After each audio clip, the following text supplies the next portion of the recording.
Hello, Maddie here. So hopefully you can hear me okay, but we're going to do something a little bit different this week because it's officially that time of year.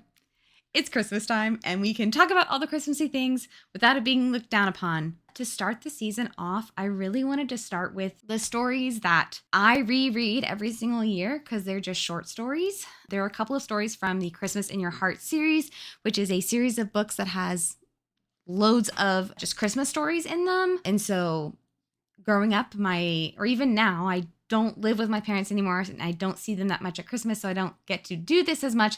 But my dad would let somebody, or he would pick just a random book from one of the books to read in the evenings around the fire after dinner.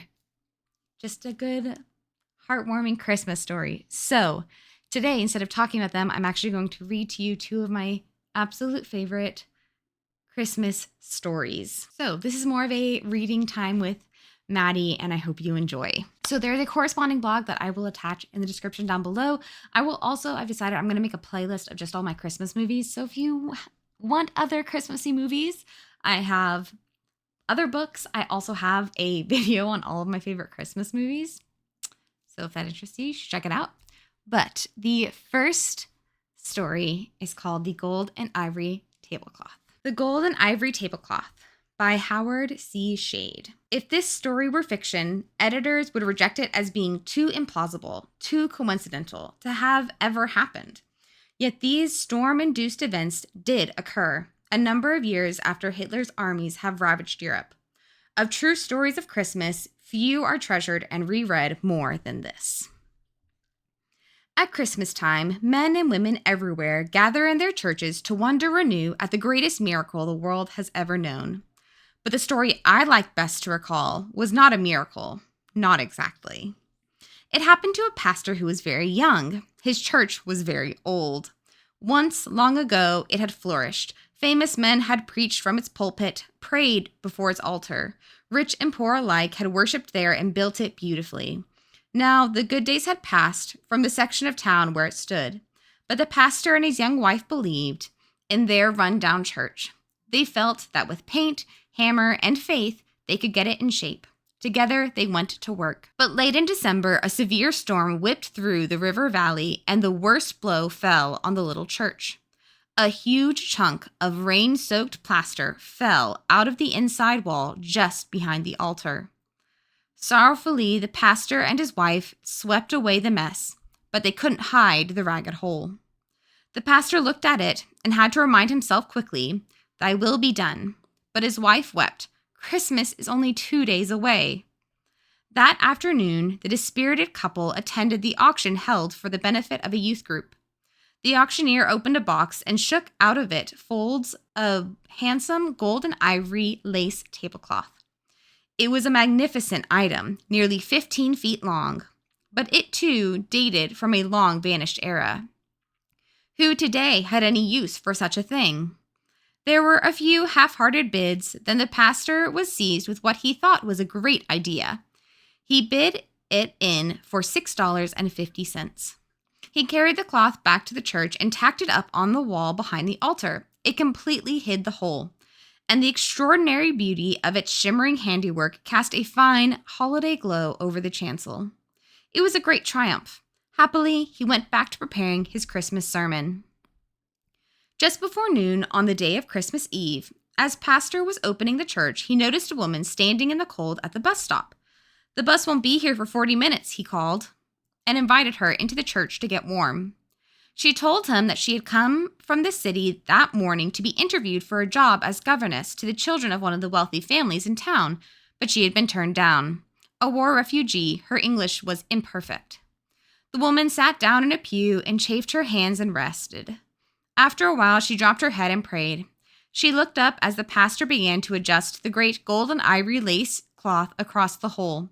She rose suddenly and walked up the steps of the chancel. She looked at the tablecloth. The pastor smiled and started to tell her about the storm damage, but she didn't seem to listen. She took up a fold of the cloth and rubbed it between her fingers. "It is mine," she said. "It is my banquet cloth."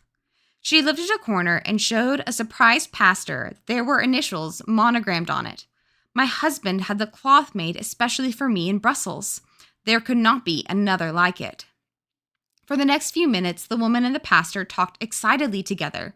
She explained that she was Viennese and that she and her husband had opposed the Nazis and decided to leave the country.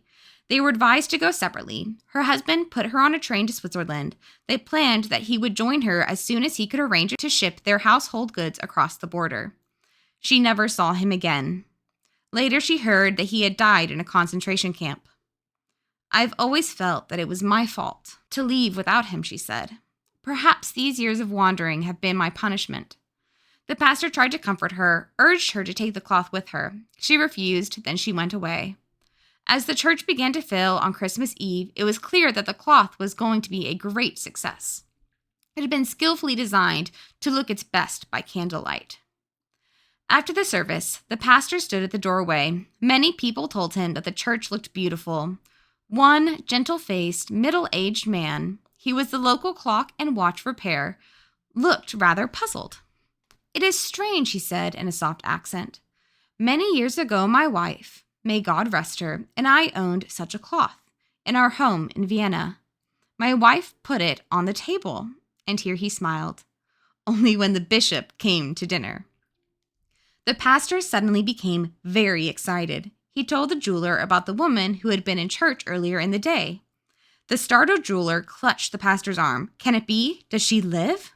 Together, the two got in touch with the family who had interviewed her. Then, in the pastor's car, they started for the city. And as Christmas Day was born, this man and his wife, who had been separated through so many saddened Yuletides, were reunited. To all who heard the story, the joyful purpose of the storm that had knocked a hole in the wall of the church was now quite clear. Of course, people said it was a miracle, but I think you will agree it was the season for it. That is the story that always just gets me into the holiday mood, because the wonderful thing about Christmas is that it is full of these moments of joy and a filling up and a completion of these holes in our heart and these tattered relationships, or, life not going the way that we hope or that we want. And not saying that Christmas solves all of those problems, but it does seem to be the season for miracles. It seems to be the season where things happen. So the next story, called The Candle in the Forest, it is about showing the true heart and spirit of Christmas can be versus what maybe the world has made it out to be. There is a very good chance I cry while I read this, but it's so good. I hope that you will stick with me. The Candle in the Forest by Temple Bailey. In each collection, there have been a mandated item. You must include this story. This story represents the number one mandate of the third collection. It is an old story that has almost been forgotten. But here and there were those who, having once heard it, were incapable of forgetting it. For it had warmed their hearts through all the years. I cry every time I read it. It reminds us that wealth may be measured in many ways. So can poverty. Often, either is merely a matter of perspective. What a joy it is to bring back from the edge of extinction such a wondrous story.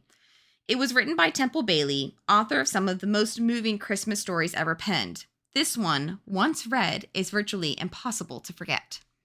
The small girl's mother was saying, "The onions will be silver, and the carrots will be gold. And the potatoes will be ivory," said the little girl, and they laughed together. The small girl's mother had a big white bowl in her lap, and she was cutting up vegetables. The onions were the hardest because she cried over them. "But our tears will be pearls," said the little girl's mother, and they laughed at that, dried their eyes, and found the carrots much easier and the potatoes easiest of all. Then the next door neighbor came in and said, "What are you doing?" "We're making a vegetable pie for our Christmas dinner," said the little girl's mother. "And the onions are silver, and the carrots are gold, and the potatoes are ivory," said the little girl. "I'm sure I don't know what you're talking about," said the next door neighbor. "We are going to have turkey for dinner, and cranberries, and celery." The little girl laughed and clapped her hands. "But we're going to have a Christmas pie. The onions will be silver and the carrots gold." "You said that once," said the next door neighbor, "and I should think you'd know they weren't anything of the kind." "But they are," said the little girl, all shining eyes and rosy cheeks. "Run along, darling," said the little girl's mother, "and find poor Pussy Purrup. He's out in the cold, and you can put on your red sweater and red cap." So the small girl hopped away like a happy robin. And the next door neighbor said, "She's old enough to know that onions aren't silver." "But they are," said the little girl's mother. "And the carrots are gold, and the potatoes are—" The next door neighbor's face was flaming. "If you say that again, I'll scream. It sounds silly to me." "But it isn't in the least silly," said the small girl's mother, and her eyes were blue as sapphires and as clear as the sea. "It is sensible. When people are poor, we have to make the most of little things, and we have only inexpensive things in our pie. But the onions will be silver." The lips of the next door neighbor were folded in a thin line. "If you had acted like a sensible creature, I shouldn't have asked you for the rent." The small girl's mother was silent for a moment, then she said, "I am sorry. It ought to be sensible to make the best of things." "Well," said the next door neighbor, sitting down in a chair with a very stiff back, "a pie is a pie, and I wouldn't teach a child to call it anything else." "I haven't taught her to call it anything else. I was only trying to make her feel that it was something fine and splendid for Christmas Day. So I said that the onions were silver." "Don't say that again," snapped the next door neighbor, "and I want the rent as soon as possible." With that, she flung up her head and marched out the front door, and it slammed behind her and made wild echoes in the little home. And the small girl's mother stood there alone in the middle of the floor, and her eyes were like the sea in storm. But presently the door opened, and the small girl, looking like a red-breasted robin, hopped in, and after she came a great black cat with his tail in the air. He said, "Purrup," which gave him his name. And the little girl said, out of the things she had been thinking, "Mother, why don't we have a turkey?" The clear look came back into the eyes of the small girl's mother, and she said, "Because we are content." And the small girl said, "What is content?" And her mother said, "It is making the best of what God gives us. And our best for Christmas Day, my darling, is our Christmas pie." So she kissed the small girl, and they finished peeling the vegetables, and then they put them to a simmer on the top of the stove. After that, the small girl had her supper of bread and milk, and Pussy Purrup had milk in a saucer on the hearth. And the small girl climbed up in her mother's lap and said, "Tell me a story." But the small girl's mother said, "Won't it be nicer to talk about Christmas presents?" And the small girl sat up and said, "Let's." And the mother said, "Let's tell each other what we'd rather have in the whole wide world."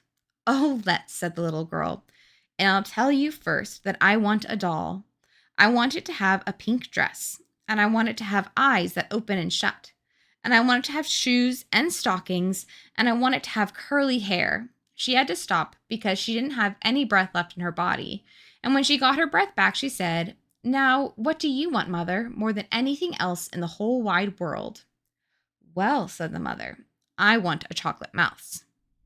"Oh," said the little girl scornfully, "I shouldn't think you'd want that." "Why not?" "Because a chocolate mouse isn't anything." "Oh, yes, it is," said the small girl's mother. "A chocolate mouse is Dickory Dock. And Pussycat, Pussycat, where have you been, was frightened under a chair. And the mice in Three Blind Mice ran after the farmer's wife. And the mouse in A Frog Would a Wooing Go went down the throat of the crow." And the small girl said, "Could a chocolate mouse do all that?" "Well," said the small girl's mother, "we could put him on the clock and under a chair and cut his tail with a carving knife, and at the very least we could eat him like a crow." The small girl said, shivering deliciously, "And he wouldn't be a real mouse?" "No, just a chocolate one with cream inside." "Do you think I'll get one for Christmas?" "I'm not sure," said the mother. "Would he be nicer than a doll?" The small girl's mother hesitated, then told her the truth. "My darling, Mother saved up money for a doll, but the next door neighbor wants the rent." "Hasn't Daddy any more money?" "Poor Daddy has been sick so long, but he's well now." "I know, but he has to pay for the doctors, and money for medicine, and money for your red sweater, and money for milk for Pussy Purrup, and money for our pie." "The boy next door says we're poor, Mother." "We are rich, my darling. We have love, each other, and Pussy Purrup." His mother won't let him have a cat, said the small girl, with her mind still on the boy next door. But he's going to have a radio. Would you rather have a radio than Pussy Purrup? The small girl gave a crow of derision. I'd rather have Pussy Purrup than anything else in the whole wide world. At that, the great cat, who had been sitting on the hearth, with his paws tucked under him and his eyes like moons, stretched out his satin shining length and jumped up on the arm of the chair beside the small girl and her mother, and began to sing a song that was like a mill wheel away off. He purred to them so loud and so long that at last the small girl grew drowsy. Tell me some more about the chocolate mouse, she said, and nodded and slept. The small girl's mother carried her into another room, put her to bed, and came back to the kitchen, and it was full of shadows. But she did not let herself sit among them. She wrapped herself in a great cape and went out into the cold dusk. There was a sweep of wind, heavy clouds overhead, and a band of dull orange showing back of the trees, where the sun had burned down. She went straight from her little house to the big house of the next-door neighbor and rang the bell at the back entrance. A maid led her into the kitchen, and there was the next-door neighbor and the two women who worked for her and her daughter-in-law who had come to spend Christmas. The great range was glowing, and things were simmering, and things were stewing, and things were steaming, and things were baking, and things were boiling, and things were broiling, and there was the fragrances of 1,000 delicious dishes in the air. And the next-door neighbor said, "We are trying to get as much done as possible tonight. We have plans for 12 people for Christmas dinner tomorrow." And the daughter-in-law, who was all dressed up and had an apron tied around her, said in a sharp voice, "I can't see why you don't let your maids work for you." And the next-door neighbor said, "I have always worked. There is no excuse for laziness." And the daughter-in-law said, "I am not lazy, if that's what you mean, and will never have any dinner if I have to cook it." And away she went out of the kitchen with tears of rage in her eyes. And the next-door neighbor said, if she hadn't gone when she did, I should have told her to go. And there was a rage in her eyes, but no tears. She took her hands out of the pan of breadcrumbs and sage, which was being mixed for the stuffing, and said to the small girl's mother, "Did you come to pay the rent?" The small girl's mother handed her the money, and the next-door neighbor went upstairs to write a receipt. Nobody asked the small girl's mother to sit down, so she stood in the middle of the floor and sniffed the entrancing fragrances, and looked at the mountain of food that would have served her small family for a month. While she waited, the boy next door came in and said, "Are you the small girl's mother?" "Yes." "Are you going to have a tree?" "Yes." "Do you want to see mine?"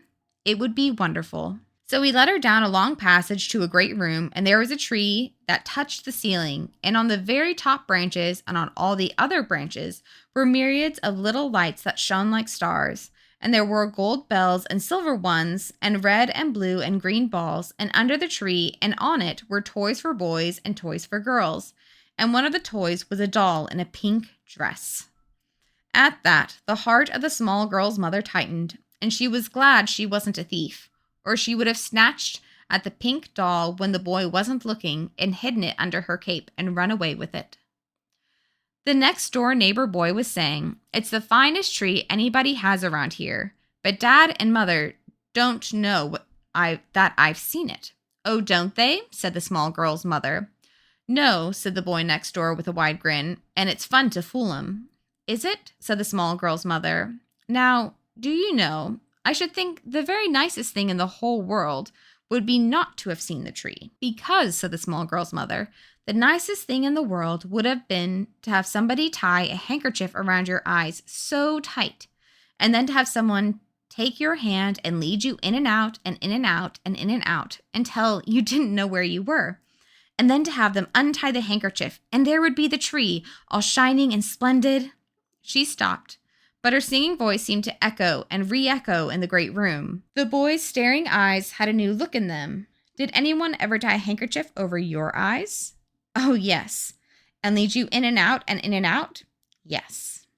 "Well, nobody does things like that in our house. They think it's silly." The small girl's mother laughed, and her laugh tinkled like a bell. "Do you think it's silly?" He was eager. "No, I don't." She held out her hand to him. Will you come and see our tree? Tonight? No, tomorrow morning, early. Before breakfast? She nodded. I'd like that. So that was a bargain, and with a quick squeeze of their hands on it, and the little girl's mother went back to the kitchen, and the next door neighbor came down with the receipt, and the small girl's mother went out the back door and found that the orange band that had burned on the horizon was gone, and that there was just the wind and the singing of the trees. Two men passed her on the brick walk that led to the house, and one of the men was saying, "If you'd only be fair to me, father." And the other man said, "All you want of me is money." You taught me that, father. Blame it on me. You are to blame. You and mother, did you ever show me the finer things? The angry voices seemed to beat against the noise of the wind and the singing trees, so that the small girl's mother shivered and drew her cape around her and ran as fast as she could to her little house. There were all the shadows to meet her, but she did not sit among them. She made coffee and a dish of milk toast and set the toast in the oven to keep hot. And then she stood at the window watching. At last, she saw through the darkness what looked like a star low down, and she knew that that star was a lantern, and she ran and opened the door wide. And her young husband set the lantern down on the threshold and took her in his arms and said, "The sight of you is more than food and drink."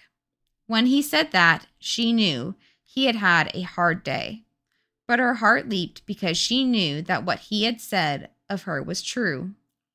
Then they went into the house together, and she set the food before him, and that he might forget his hard day, she told him of her own. And when she came to the part about the next-door neighbor and the rent, she said, "I'm telling you this because it has a happy ending." And he put his hand over hers and said, "Everything with you has a happy ending." "Well, this is a happy ending," said the small girl's mother, with all the sapphires in her eyes emphasizing it. "Because when I went over to pay the rent, I was feeling how poor we were and wishing that I had a pink doll for baby and books for you and a magic carpet to carry us away from work and worry. And then I went into the parlor and saw the tree with everything hanging on it that was glittering and gorgeous. And then I came home." Her breath was quick and her lips smiling. "I came home, and I was glad I lived in my little home." "What made you glad, dearest?" "Oh, love is here, and hate is there, and a boy's deceit and a man's injustice. They were saying sharp things to each other, and their dinner will be a stalled ox. And in my little house is the faith of a child in the goodness of God and the bravery of a man who fought for his country." She was in his arms now. "And the blessing of a woman who has never known defeat." His voice broke on the words. In that moment, it seemed as if the wind stopped blowing, and as if the trees stopped sighing, as if there was the sound of heavenly singing. The small girl's mother and the small girl's father sat up very late that night. They popped a great bowlful of crispy, snowy corn and made it into balls. They boiled sugar and molasses and cracked nuts and made candy of them. They cut funny little Christmas fairies out of paper and painted their jackets bright red with round silver buttons of the tinfoil that came on cream cheese. And then they put the balls and the candy and the painted fairies and a long red candle in a big basket and set it away. And the small girl's mother brought out the chocolate mouse. "We will put this on the clock," she said, "where her eyes will rest on it first thing in the morning." So they put it there, and it seemed as natural as life, so that Pussy Purrup positively licked his chops and sat in front of the clock as if to keep his eye on the chocolate mouse. The small girl's mother said, "She was lovely about giving up the doll, and she will love the tree."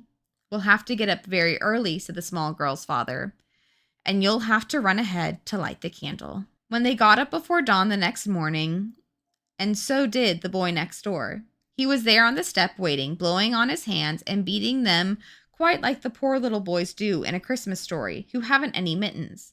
But he wasn't a poor little boy, and he had so many pairs of fur-trimmed gloves that he didn't know what to do with them, but he had left the house in such a hurry that he'd forgotten to put them on. So there he stood on the front step of the little house, blowing on his hands and beating them. And it was dark, with a sort of pale shine in the heavens, which didn't seem to come from the stars or the herald of the dawn. It was just a mystical silver glow that set the boy's heart to beating. He had never been out alone like this. He had always stayed in his warm bed until somebody called him, and then he had waited until they had called again, and then he had dressed and gone to breakfast, where his father scolded because he was late, and his mother scolded because he ate too fast. But this day had begun with adventure, and for the first time, under the silvery sky, he felt the thrill of it. Then suddenly someone came round the house, someone tall and thin with a cap on his head and an empty basket in his hands. "Hello," he said, "a Merry Christmas."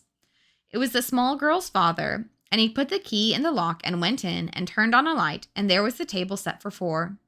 And the small girl's father said, "You see, we have set a place for you. We must eat something before we go out." And the boy said, "Are we going out? I came to see the tree." "We are going out to see the tree." Before the boy could ask any questions, the small girl's mother appeared with fingers to her lips and said, "Shh, shh." And then she began to recite in a hushed voice, "Hickory dickory dock." Then there was a little cry and the sound of dancing feet, and the small girl in a red dressing gown came flying in. "Oh, mother, mother, the mouse is on the clock. The mouse is on the clock." Well, it seemed to the little boy that he had never seen anything so exciting as the things that followed. The chocolate mouse went up the clock and under the chair and would have had its tail cut off, except the small girl begged to save it. "I want to keep it as is, mother." And playing this game as if it were the most important thing in the whole wide world were the small girl's mother and the small girl's father, all laughing and flushed and chanting the quaint old words of the quaint old song. The boy next door held his breath for fear he would wake up from this entrancing dream and find himself in his own big house, alone in his puffy bed or eating breakfast with his stodgy parents who had never played with him in his life. He found himself laughing too, and flushed and happy, and trying to sing in his funny boy's voice.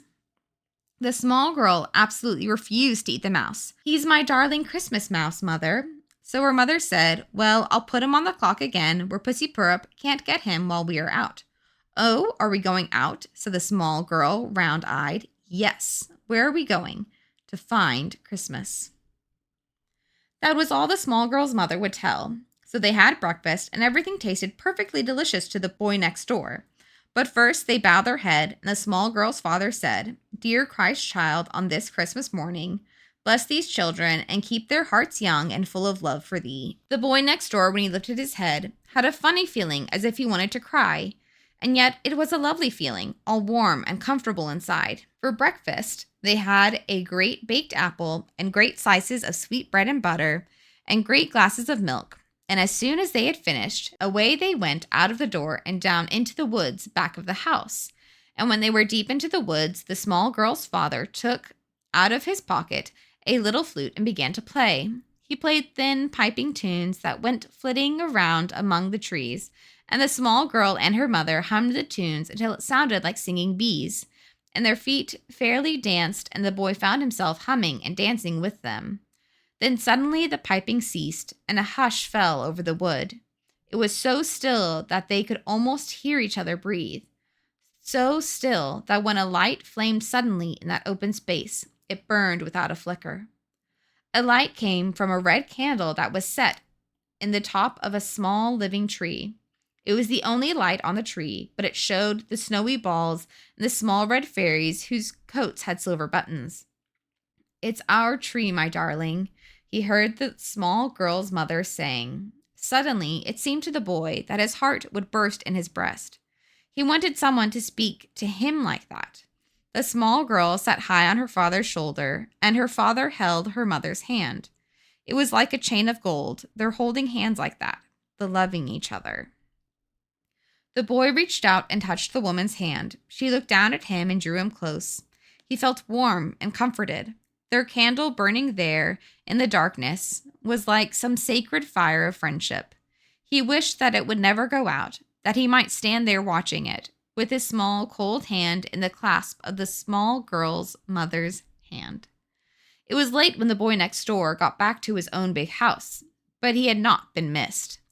Everybody was up, and everything was upset. The daughter-in-law had declared the night before that she would not stay another day beneath that roof, and off she had gone with her young husband and her little girl, who was to have the pink doll on the tree. And good riddance, said the next door neighbor. But she ate no breakfast and went to the kitchen and worked with her maids to get the dinner ready, and there were covers laid for 9 instead of 12. And the next door neighbor kept saying, good riddance, and not once did she say, a Merry Christmas. But the boy next door had something in his heart that was warm and glowing like a candle in the forest, and he came to his mother and said, may I have the pink dolly? She spoke frowningly. What does a boy want of a doll? I'd like to give it to the little girl next door. Do you think I can buy dolls to give away in charity? Well, they gave me a Christmas present. What did they give you? He opened his hand and showed a little flute tied with a gay red ribbon. He lifted it to his lips and blew it, a thin piping tune. Oh, that, said his mother scornfully. Why, that's nothing but a reed from the pond. But the boy knew it was more than that. It was a magic pipe that made you dance and made your heart warm and happy. So he said again, I'd like to give her the doll. And he reached out his little hand and touched his mother's, and his eyes were wistful. His mother's own eyes softened. She had lost one son that day, and she said, oh, well, do as you please, and went back to the kitchen. The boy next door ran into the great room and took the doll from the tree and wrapped her in paper and flew out the door and down the brick walk and straight to the little house. When the door was opened, he saw that his friends were just sitting down to dinner, and there was the pie all brown and piping hot, with a wreath of holly, and the small girl was saying, and the onions were silver, and the carrots were gold. The boy next door went up to the small girl and said, I've brought you a present. With his eyes all lighted up, he took off the paper in which it was wrapped, and there was the doll, in rosy frills with eyes that opened and shut, and shoes and stockings and curly hair that was bobbed and beautiful. And the small girl, in a whirlwind of happiness, said, Is it really my doll? And the boy next door felt very shy and happy, and he said, Yes. And the small girl's mother said, It was a beautiful thing to do, and she bent and kissed him. Again, that bursting feeling came into the boy's heart, and he lifted his face to hers and said, May I come sometimes and be your boy? And she said, Yes. And when at last he went away, she stood in the door and watched him, such a little lad who knew so little of loving, and because she knew so much of love, her eyes filled to overflowing. But presently she wiped the tears away and went back to the table, and she smiled at the small girl and at the small girl's father. And the potatoes were ivory, she said. Oh, who would ask for turkey when they can have a pie like this? Whew, all year I think of that. The onions will be silver and the carrots will be gold. It is such a beautiful, humbling reminder that it is so easy to make this season about the amount of dishes you make, the amount of presents under the tree, the height of your tree, the amount of lights on your house, the amount of people that are there. But it's not the amount of any of these things. It is not the luxuriousness of these things. It is not the dollar amount that can be assigned to any of them, but it is the people who you genuinely love, who genuinely love you. It's about sitting around the table together, whether that be around a turkey or whether it be around a vegetable pie. It's about the awe and the wonder of just enjoying a beautifully decorated tree, no matter the size or the placement of it. It's a great story, and I love it a lot. Like I said, these come from the Christmas in Your Heart series, which, like I said, is a series of books. Each book just has a bunch of short Christmas stories in them. And I just read 2 of my favorite. Again, I will have the corresponding blog that will have links to everything if you are at all interested. I mainly wanted this video just to be me reading story time, Christmas story time with Maddie, but I wanted to finish out with something I actually wrote in my blog because it seems to summarize it up all pretty well. No matter what your Christmas looks like, what family you celebrate with, what presents you get, I hope that you are able to see this same joy and peace. We tend to put a lot of expectations on these holidays and are often disappointed. It's really difficult, but choose to be the spreader of Christmas cheer to all the Scrooges. Wherever you are, no matter your circumstances, I hope that the joy of the season lifts your spirits. And I mean that. So, for the first video of this season, I want to say, I hope you have a very Merry Christmas. So, until next time. Oop, I forgot my outro. With all of that, I hope you have a great rest of your day. I hope you have a great night, a great week, great weekend, great month, great year. I hope you have all of the greats because you're truly worthy and deserving of them. So, until next time. 再见. Bye.